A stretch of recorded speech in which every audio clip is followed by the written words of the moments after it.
Bonjour et bienvenue sur 7.com, l'émission qui fait l'actu de la geekosphère africaine. Au sommaire de ce numéro, Skype, Facebook, MSN, c'est tellement de services qui nous permettent de communiquer par la voix, le texte, la vidéo. La communication, c'est le sujet du jour. Puis comme à l'accoutumée, nous rigolerons sur les vidéos du web, mais tout d'abord, l'actu du net. Voici le top 5 des applications les plus inutiles. Numéro 5, Useless Facts. Qui est l'inventeur du volleyball? Quel est le record du jet du vomi le plus long de tous les temps? Comment appelle-t-on une personne qui a la phobie des légumes? Ce genre d'informations insignifiantes vous intéresse? Alors Useless Facts vous comblera de joie. C'est une application disponible sur Android et macOS et c'est une source infinie de statistiques et d'anecdotes de ce genre. Totalement inutile. Useless Facts est disponible sur le Play Store de Google. Numéro 4, Last Message. Last Message est une application qui, une fois configurée, se déclenche ensuite automatiquement chaque fois que la batterie de votre téléphone est faible. À un pourcentage de charge choisi par vous, elle enverra alors aux contacts et aux réseaux sociaux de votre choix un message préécrit par vos soins. On croit que ça pourrait servir, mais la batterie d'un smartphone se vidant au moins une fois par jour, en avertir systématiquement la terre entière n'a pas forcément d'intérêt. Numéro 3, I am rich. Pour ceux qui n'ont rien dans les poches mais qui veulent quand même montrer à tout le monde qu'ils sont pleins aux as, il y a une application, I am rich. I am rich est une application qui affiche une grosse pierre précieuse sur votre écran et c'est tout. Encore plus inutile, 6 personnes ont payé 999,99 $ pour la version iOS avant qu'elle ne soit retirée de l'App Store. Comme quoi, il y a du monde qui a vraiment de l'argent à perdre. Numéro 2, Throw Me Up. Throw Me Up est une application photo pour Android qui permet de prendre des clichés aériens en lançant son téléphone en l'air. C'est une technologie basée sur l'accéléromètre de l'appareil qui calcule sa vitesse et prend automatiquement la photo en vol. L'idée d'une application qui permet de prendre des photos en l'air semble amusante, mais quand on y réfléchit un peu, jeter en l'air son phone, ce précieux smartphone qui contient nos photos, nos messages, tous nos contacts en prenant le risque de le voir s'écraser au sol, est tout de suite beaucoup moins drôle. Sachant que ça ne marche pas à tous les coups, je le conseille uniquement à ceux qui ont des smartphones à jeter. En numéro 1, Pointless Game. Voici le jeu le plus inutile de tous les temps. Le concept, il faut garder son doigt appuyé sur son écran le plus longtemps possible. Après, vous pouvez comparer vos résultats avec d'autres joueurs. C'est la meilleure façon de gaspiller un dimanche après-midi. Pour l'anecdote, le record actuel est de 1787 secondes, soit près de 30 minutes. Ok, super, hein? Ouais. Pointless Game est disponible sur le Play Store de Google. Tout aussi inutile, le mensonge.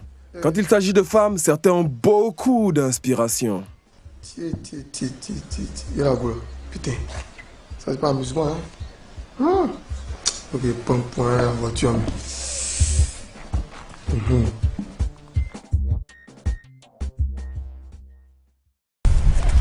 Bonsoir. Bonsoir. Ça va? Oui, ça va. Moi je m'appelle Maxime, et toi? C'est Linda. Ah bon? Ouais. On t'a déjà dit que tu es belle? Si, si. Voilà. Je dois avoir ton numéro si c'est possible. Ok, y'a pas de souci. 02 39 32 96. Ok.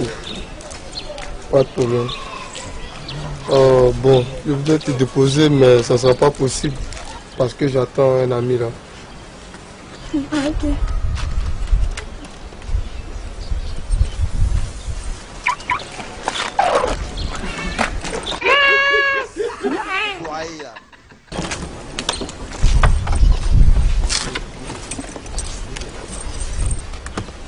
Bye bye.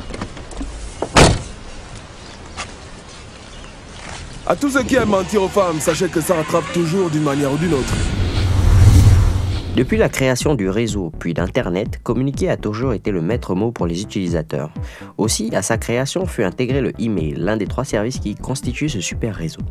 Les communications par Internet permettent des échanges d'informations sous différents formats, les textes, les sons, les vidéos, les images, au travers d'outils spécifiques tels que WhatsApp, BBM, Facebook ou un simple mail.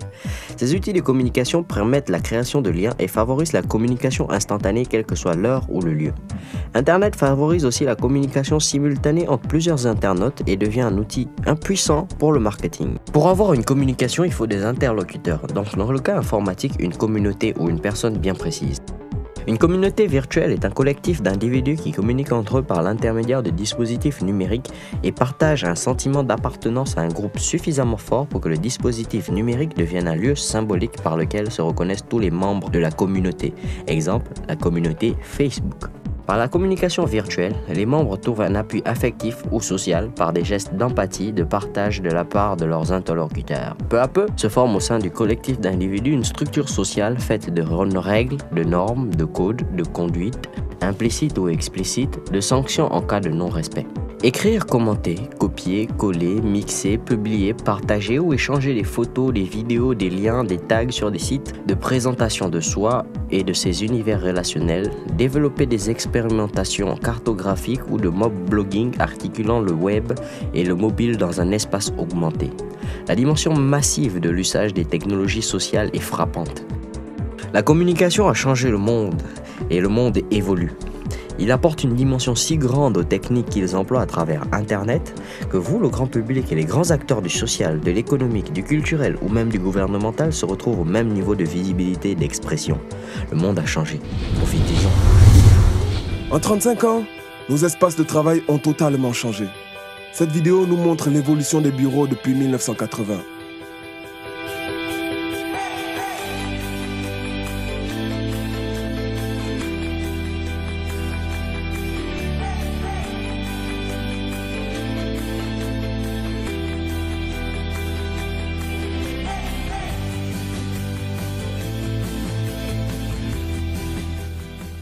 Pour tous ceux qui sont nés après 1990, n'ayez pas peur, c'était juste le monde avant Internet. A bientôt dans 7.com.